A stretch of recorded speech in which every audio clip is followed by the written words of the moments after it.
A strong magnitude 5.3 earthquake hit 197 kilometers, 123 miles, away from Wewak, East Sepik Province, Papua New Guinea, in the late afternoon of Sunday, July 6, 2025 at 6:21 p.m. local time, GMT+10.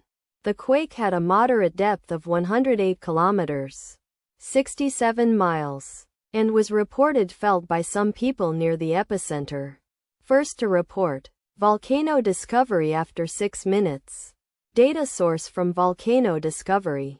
Did you feel it? Let us pray. May the earthquake that occurred not affect our brothers and sisters there.